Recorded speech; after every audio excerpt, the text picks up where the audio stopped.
আমন্ত্রণ দেশ জনপদ লাইভে, সঙ্গে আছি আমি আয়েশা বুবলি।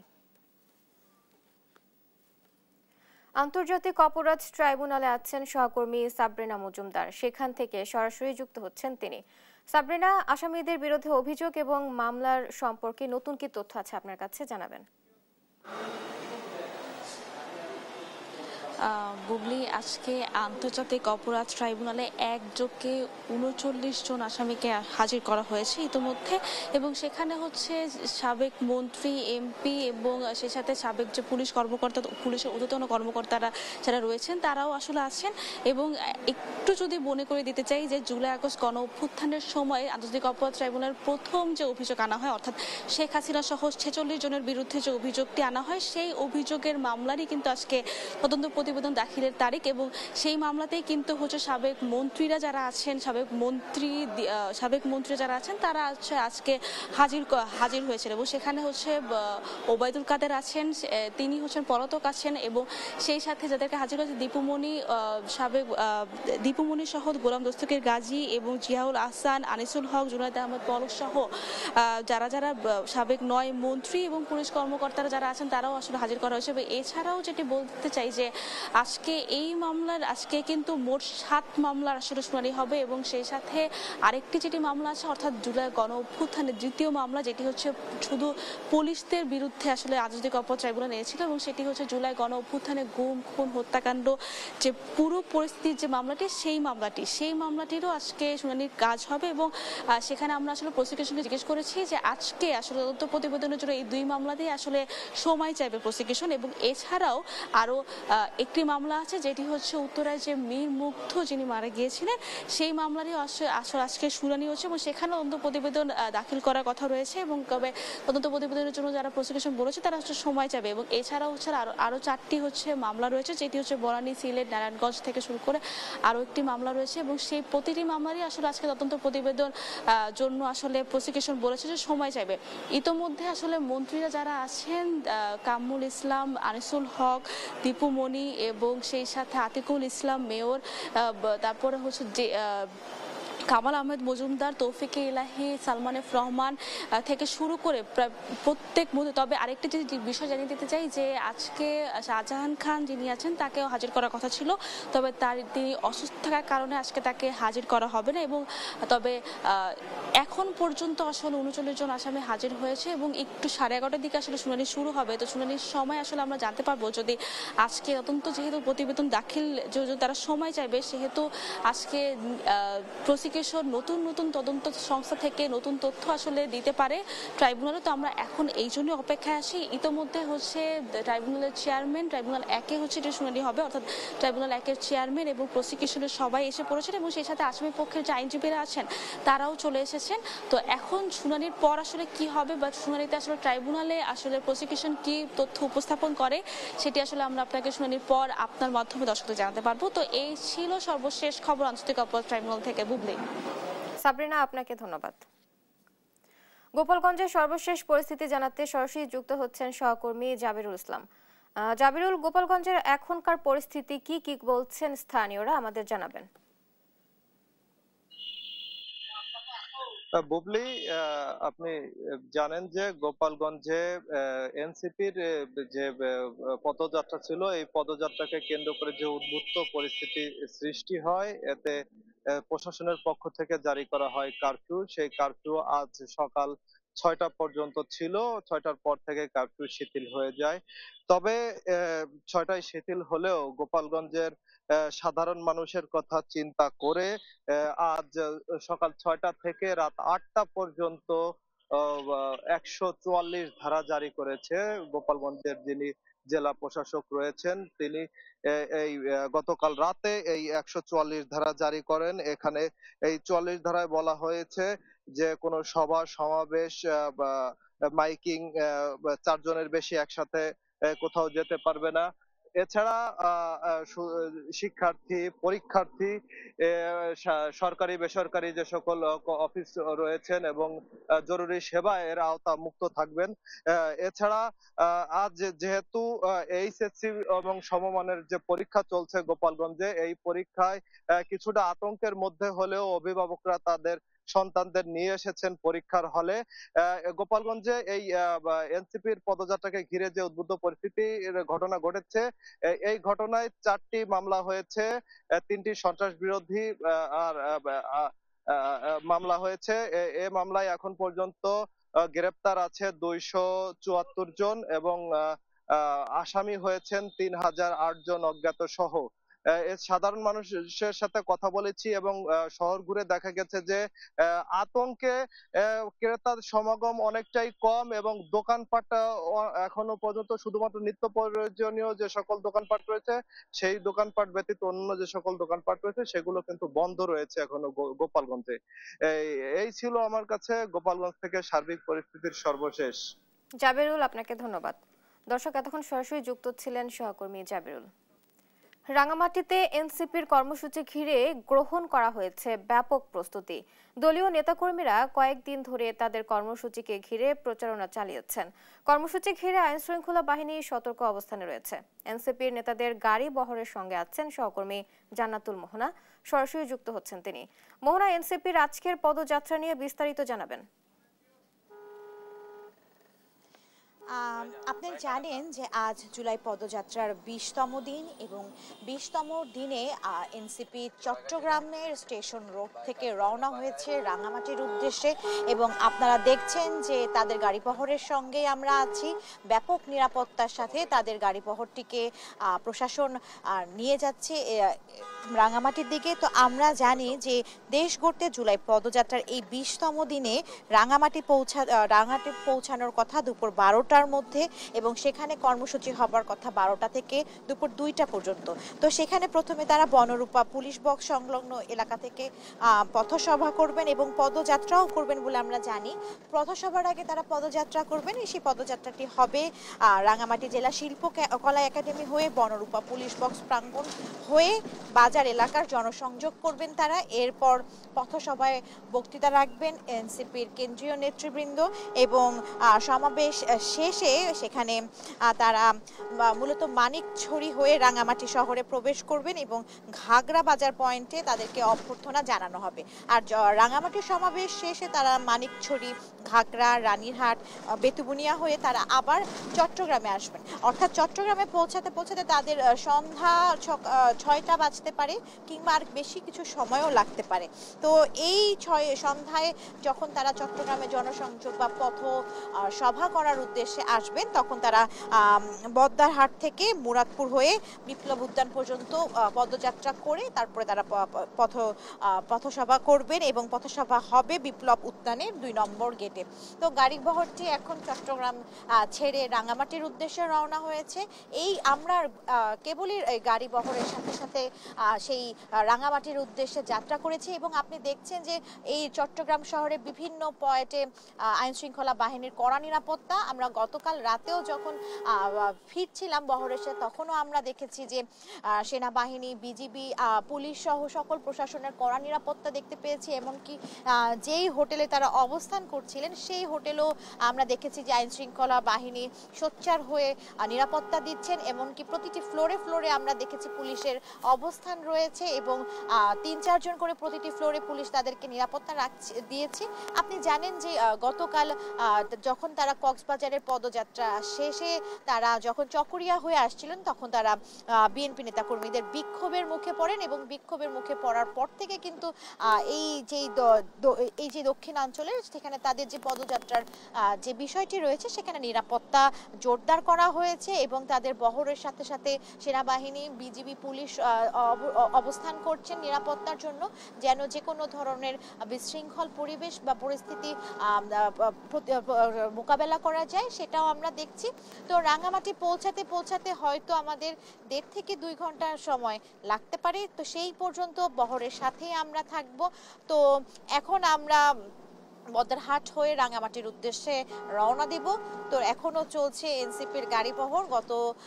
কাল আমরা জানি যে গতকাল বাঁশখালীতে একজন এনসিপি কর্মীর সাথে কর্মীর উপর হামলা চালায় ওখানকার স্থানীয় বিএনপির নেতাকর্মীরা। তো সেখানে তার মাথা ফেটে যায় এবং তাকে চট্টগ্রাম শহরে এনে তাকে মাথায় ব্যান্ডেজ করানো হয়, সেখানে সে গুরুতর আহত হয়। তো সেক্ষেত্রে আমরা দেখেছি গতকাল রাতেও এনসিপি নেতা কর্মীরা তারা দেখা করতে গিয়েছিল,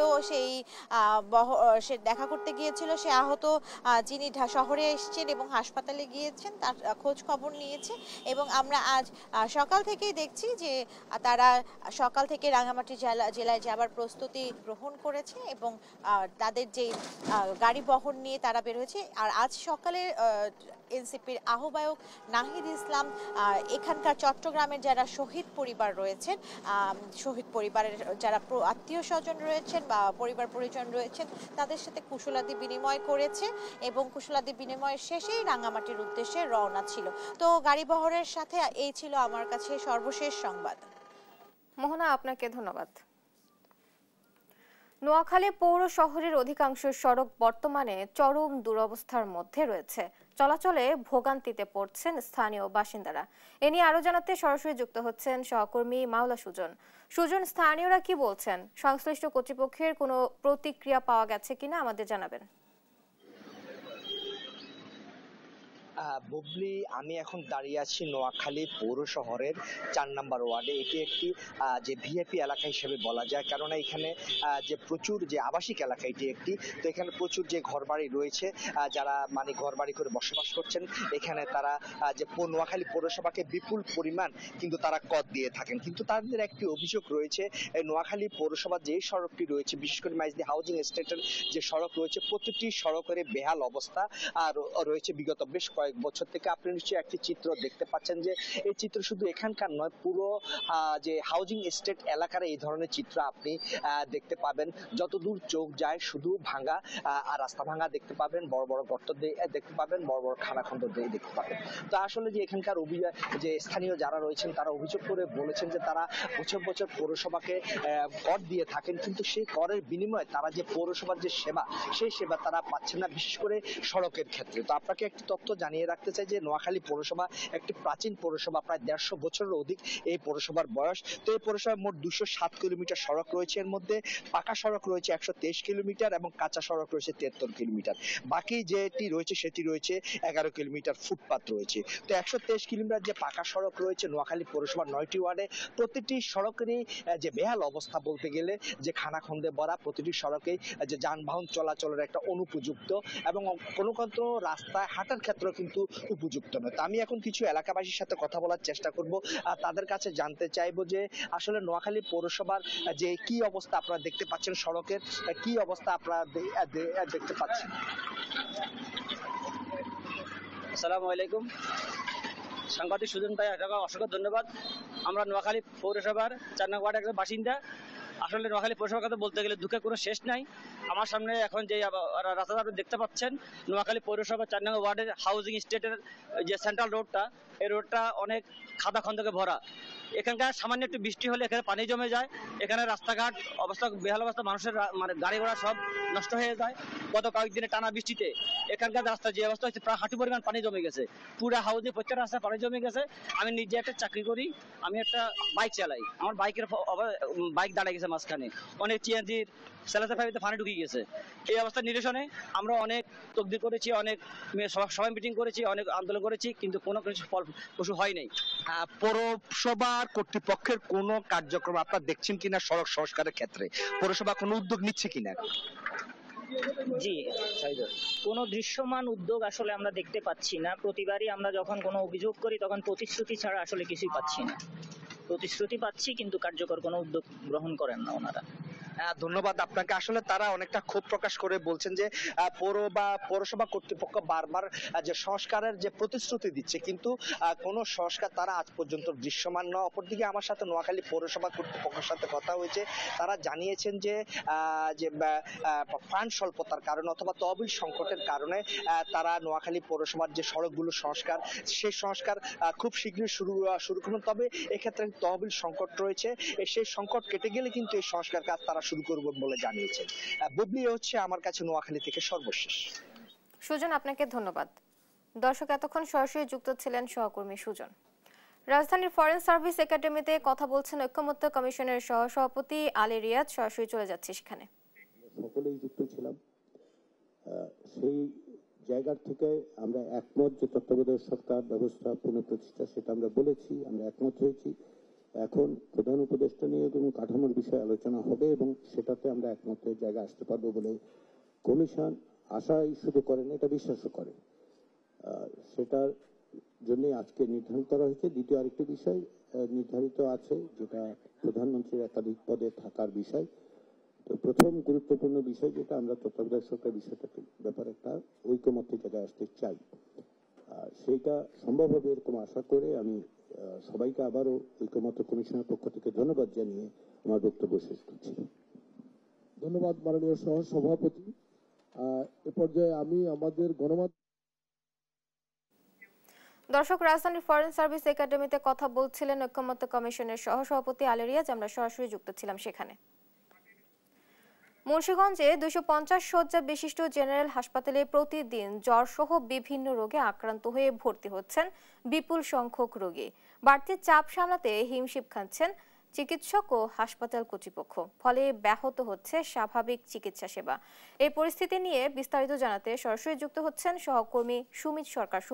সুমন, রোগীর চাপ কতটা ভয়াবহ রূপ নিয়েছে এবং হাসপাতাল কর্তৃপক্ষ বা স্বাস্থ্য বিভাগের পক্ষ থেকে কোনো তাৎক্ষণিক ব্যবস্থা গ্রহণ করা হয়েছে কিনা আমাদের জানাবেন। যে আমি এখন দাঁড়িয়ে আছি মুন্সিগঞ্জ জেনারেল হাসপাতালের নতুন ভবনের ৫ম তলায়।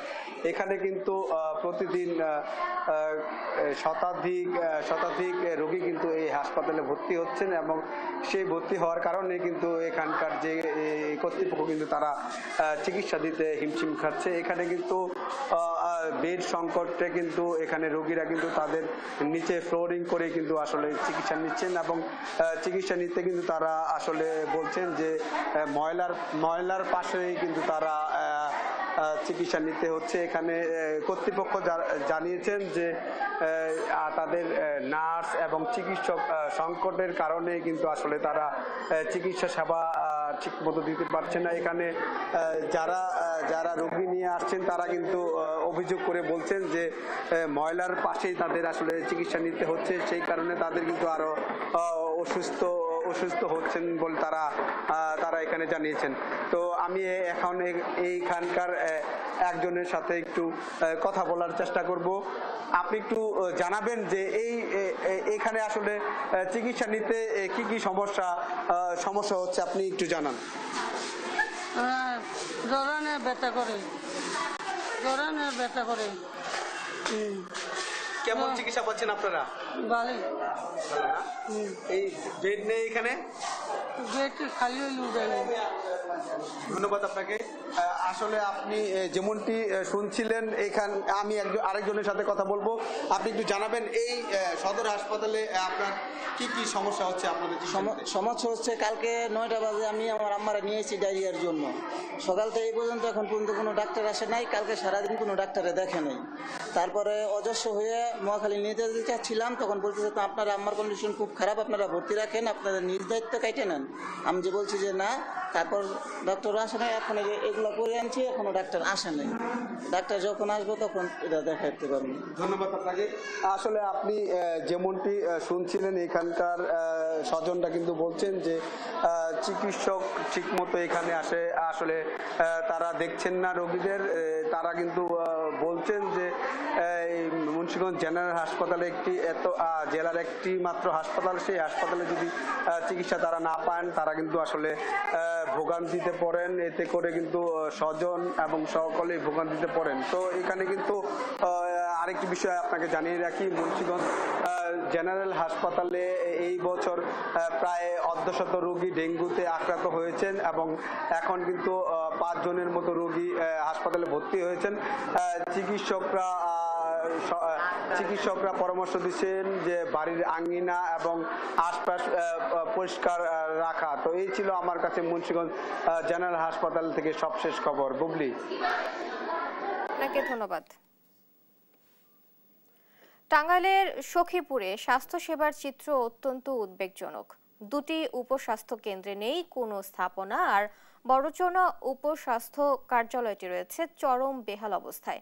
এই বিষয়ে বিস্তারিত জানাতে সরাসরি যুক্ত হচ্ছেন সহকর্মী অভিজিৎ ঘোষ।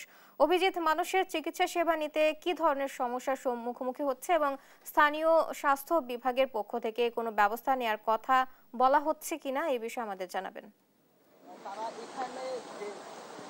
জি বুবলি, আমি যে উপস্বাস্থ্য কেন্দ্রটি রয়েছে এটি টাঙ্গাইলের একটি প্রত্যন্ত বনাঞ্চলের মধ্যে, এটি বড় যে সখীপুরের উপজেলার যে উপস্বাস্থ্য কেন্দ্রটি রয়েছে সেই উপস্বাস্থ্য কেন্দ্রের সামনে আমরা সকালে এসেছি, প্রায় 9টার দিকে এসেছি। এরপরেও কিন্তু এই উপস্বাস্থ্য কেন্দ্রটি বন্ধ ছিল এবং এই বন্ধ থাকার কারণে আমরা কথা বলেছিলাম উপজেলার যিনি স্বাস্থ্য কর্মকর্তা রয়েছেন, সেই স্বাস্থ্য কর্মকর্তা তিনি বলছেন যে তাদের এখানে লোকবল সংকট রয়েছে। এই উপস্বাস্থ্য কেন্দ্রতে একজন মেডিকেল অফিসার থাকেন, সেই মেডিকেল অফিসার সেইখানে নেই, সে অন্য জায়গাতে প্রেষণে চলে গেছেন। এবং এর পাশাপাশি এইখানে যিনি উপসহকারী কমিউনিটি মেডিকেল অফিসার রয়েছেন তিনি আজকে একটি পরীক্ষা কেন্দ্রের দায়িত্ব পালন করছেন, যে কারণে তিনিও নেই। তার পরিবর্তে একজন ফার্মাসিস্ট তিনি দায়িত্ব পালন করছেন, তিনি রুগী দেখছেন এবং তাদেরকে সেবা দিচ্ছেন। তবে আমি দেখতেছি যে সেই ফার্মাসিস্টও কিন্তু বেলা সকাল 10:30 এই উপস্বাস্থ্য কেন্দ্রে রয়েছে। এবং আপনাদের যে এই উপজেলায় সখীপুর উপজেলাতে 6টি উপস্বাস্থ্য কেন্দ্র রয়েছে, সেই উপস্বাস্থ্য কেন্দ্রে মাত্র একটিতে একজন মেডিকেল অফিসার রয়েছেন, আর 5টি উপস্বাস্থ্য কেন্দ্রে 5 জন যে মেডিকেল অফিসার রয়েছেন তারা প্রেষণে অন্যত্র চলে গেছেন। একটি মাত্র উপস্বাস্থ্য কেন্দ্রে একজন মেডিকেল অফিসার রয়েছেন। এবং এই যারা সেবা গ্রহীতা রয়েছেন তারা বলছেন যে যারা এখানে দায়িত্ব পালন করছে তারাও নিয়মিত আসেন না এবং তাদের যে স্বাস্থ্য যে সামগ্রীগুলো, ওষুধ থেকে শুরু করে অন্যান্য সুযোগ সুবিধা তারা পাচ্ছেন না। এবং তারা বলছেন যে যদি এই উপস্বাস্থ্য কেন্দ্রতে যারা প্রত্যন্ত অঞ্চলে যে স্বাস্থ্যকেন্দ্রগুলো রয়েছে সেদিকে যদি নজরদারি থাকতো সেই ক্ষেত্রে তারা এই সেবা পেত। এবং তারা বলছেন যে এই যে এলাকাটি রয়েছে সেই এলাকা থেকে কিন্তু সেই উপজেলা পর্যায়ে যেতে তাদেরকে একদিকে যেমন অনেক সময় নিয়ে যেতে হয়, পাশাপাশি তাদের যে চিকিৎসা সেবা তারা কিন্তু সেই সেবাটি তেমন পাচ্ছেন না। এবং তারা বলছেন যে এই উপজেলাতে যে স্বাস্থ্য কেন্দ্রগুলো রয়েছে সেই স্বাস্থ্য কেন্দ্রগুলো বেহাল দশায় রয়েছেন। আমি যে স্বাস্থ্যকেন্দ্রে রয়েছে সেটাও কিন্তু বেহাল দশাতে পরিণত হয়েছে এবং এই স্বাস্থ্যকেন্দ্রতে কোনোটাতে জ্বালানো নেই, কোনো দরজা নেই, টিনগুলো মরিচা ধরে বৃষ্টির পানি চুয়ে চুয়ে পড়ছে এবং এইখানে যে ওষুধপত্রগুলো সেগুলো কিন্তু ভিজে যাচ্ছে। তারা বলছেন যে এই উপস্বাস্থ্য কেন্দ্রতে দীর্ঘদিন যাবত এই বেহাল দশা রয়েছে, পাশাপাশি যে জায়গা রয়েছে সেই জায়গাও তারা বেদখল রয়েছে এমনটি জানিয়েছেন। এবং উপজেলা স্বাস্থ্য কর্মকর্তা বলছেন যে এই বেদখল উদ্ধারে তারা উদ্যোগ নিয়েছিল, তারপরেও তারা পারছেন না। পাশাপাশি এই জনবল সংকটের কারণে চিকিৎসা সেবাও তাদেরকে ব্যাহত হচ্ছে। শুধু যে এই সখীপুর উপজেলায় এরকম না, জেলার প্রত্যেকটি উপজেলার যে উপস্বাস্থ্য কেন্দ্রগুলো রয়েছে বিশেষ করে প্রত্যন্ত অঞ্চলের, সেই প্রত্যন্ত অঞ্চলের উপস্বাস্থ্য কেন্দ্রগুলোতে কিন্তু সেরকম ধরনের চিকিৎসা সেবা পান না সেই উপস্বাস্থ্য কেন্দ্রের আন্ডারে যে রোগীগুলো রয়েছেন। এবং তারা বলছেন যে এই যে যারা এইখানে মেডিকেল অফিসার থাকেন তারা যদি এইখানেই দায়িত্ব পালন করতেন তাদেরকে কিন্তু উপজেলা পর্যায়ে বা শহরের পর্যায়ে তাদের রুগী নিয়ে যেতে হতো না। এবং তারা যে এইখানে যে কর্মস্থল খালি রয়েছেন সেই কর্মস্থল খালি থাকার কারণে অন্য চিকিৎসকরা কিন্তু এখানে আসতে পারছেন না। তবে এই যে যারা এই উপস্বাস্থ্য কেন্দ্রের যে মেডিকেল অফিসারগুলো তারা অন্যত্র বদলি হয়ে তাদের সুযোগ সুবিধা পেলেও যারা লোকালের যারা রোগী রয়েছেন তারা কিন্তু তাদের স্বাস্থ্য সেবা পাচ্ছেন না। তো এই ছিল টাঙ্গাইলের সখীপুরের উপস্বাস্থ্য কেন্দ্রের থেকে আমার কাছে সর্বশেষ। বুবলি। অভিজিৎ, আপনাকে ধন্যবাদ। দর্শক, এতক্ষণ সরাসরি যুক্ত ছিলেন সহকর্মী অভিজিৎ। জামালপুরে বন্যা ও মৌসুমী বৃষ্টি না হওয়ায় মারাত্মক সমস্যায় পড়েছেন পাট ব্যবসায়ীরা। খালবিল ও ডোবা শুকিয়ে যাওয়ায় পাট জাগ দেওয়ার মতো উপযুক্ত পানি নেই, ফলে সময় মতো পাট পচাতে না পেরে দুশ্চিন্তায় রয়েছেন কৃষকরা। এই পরিস্থিতি নিয়ে বিস্তারিত জানাতে সরাসরি যুক্ত হচ্ছেন সহকর্মী রিয়াদ হাসান হৃদয়। হৃদয়, কৃষি বিভাগ থেকে কোনো সহযোগিতা আশ্বাস দেওয়া হয়েছে কিনা আমাদের জানাবেন। জি, যেটি বলছিলেন, জামালপুরে এবছর কিন্তু 24,800 হেক্টর জমিতে পাট চাষের প্রত্যাশা থাকলেও 23,000 হেক্টর জমিতে পাট চাষ হয়েছে।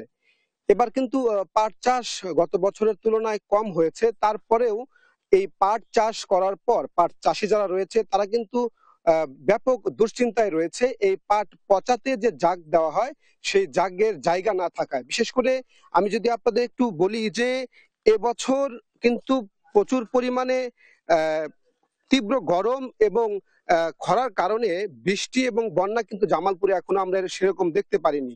কৃষকরা যেটি বলছেন যে মূলত এই বছর তারা মানে গত বছর যেমন ছিল যে যেখানে পাট তারা চাষ করেছে সেখানে কিন্তু বন্যা হতো এবং সেখানে তারা পাটগুলো পচাতো, কিন্তু এবছর বিশেষ করে বন্যা না হওয়ার কারণে তারা এই পাটগুলো নিয়ে পড়েছে দুশ্চিন্তায়। একদিকে এই পাটগুলো খরচ যেমন বেশি হয়েছে, অপরদিকে এখন বর্তমানে সে পাটগুলো তারা যে জায়গায় পচানোর জন্য জাগ দেবে সেটা আশেপাশে না থাকায় অনেকেই যেটি বলছে যে 2 কিলো থেকে 3 কিলো দূরে নদীতে নিয়ে গিয়ে তাদের কিন্তু এই পাটগুলো পচানোর জন্য জাগ দেওয়া হবে এবং এই যে তাদের একটা বাড়তি খরচ সেটি কিন্তু তাদের জন্য প্রচুর পরিমাণে ব্যয়বহুল হয়ে যাচ্ছে এবং তারা যেটি চিন্তা করছেন যে হয়তো তারা এবার যে পাটের যে দাম, পাট যে শুকানোর পরে যে দাম সেটি যদি তেমন বৃদ্ধি না পায় তাহলে কিন্তু তারা ক্ষতিগ্রস্ত হয়ে যাবে। আমি একটু কথা বলতে চাইবো এখানে একজন কৃষকের সাথে। এই যে পাটের দাম এবং এই যে পাট আপনারা চাষ করেছেন যে খরচ হয়েছে, বর্তমানে তো খরা এবং বৃষ্টি এবং বন্যা না হওয়ার কারণে আসলে এই পাটগুলো কাটছেন, তারপরও কোথায় আপনারা কিভাবে জাগ দিবেন আপনার জানতে চাচ্ছি। এটা অনেক কষ্টকর, অনেক মানে আমাদের এলাকা তো এমনি নদী নাই, এরকম পুকুরও নাই এবং কি মানে পানি জাগ দেওয়ার জন্য অনেক মানে হিমশিম, মানে বন্যা হইলে ক্ষেতের বাদ খেতেই জাগ হয়, মানে পাশে পাশে মানে একটু দোলা জমি আছে, দোলাতেই জাগ হয়ে যায়, পচান হয়। এবার তো বন্যা নাই, বন্যা না থাকার কারণে আমার খুবই হিমশিম, মানে পাট পচানোর জায়গাই নেই, অনেকে পাট এখনো কাটেই নাই, এই কারণে পানি নাই, পানির জায়গা নাই, না থাকার কারণে অনেক খরচ, অনেক চিন্তা আছে আর কি। কৃষক অনেক আমরা খুব দুশ্চিন্তায় আছি, পাট পচানোর জন্য কোনো জায়গাই নেই। জি, এই যে আসলে যেটি শুনছিলেন যে কৃষকরা যেটি বলছে যে মূলত পাটের যে জাগ দেওয়া হয় সেই জাগের জায়গা না থাকায় তারা দুশ্চিন্তায় রয়েছে। এবং এখানে আরেকটি বিষয় বলি যে কৃষি বিভাগের সাথে আমরা কথা বলেছিলাম, তারা যেটি বলেছেন যে মূলত একদিকে পাট ধোয়ার সময় যে শ্রমিক প্রয়োজন পড়ে এবং পাট কাটতেও যে শ্রমিক প্রয়োজন পড়ে, যে কারণে অনেক চাষিরা কিন্তু জামালপুরে পাট চাষে আগ্রহ হারিয়ে ফেলছে এবং শেষ পর্যন্ত এবার যেটি কৃষি বিভাগ বলছে যদি বন্যা হয় এবং বৃষ্টি যদি হয়ে যায় তাহলে হয়তো বা কৃষকরা এই সার্বিক যে বর্তমানে যে পরিস্থিতি সেখান থেকে কিছুটা রক্ষা পাবে। এই ছিল মূলত পাট চাষিদের এই কষ্ট এবং দুঃখ নিয়ে সর্বশেষ খবর জামালপুর থেকে। হৃদয়, আপনাকে ধন্যবাদ। দর্শক, এই ছিল এখনকার দেশ জনপদ লাইভ। এতক্ষণ সাথে থাকার জন্য ধন্যবাদ।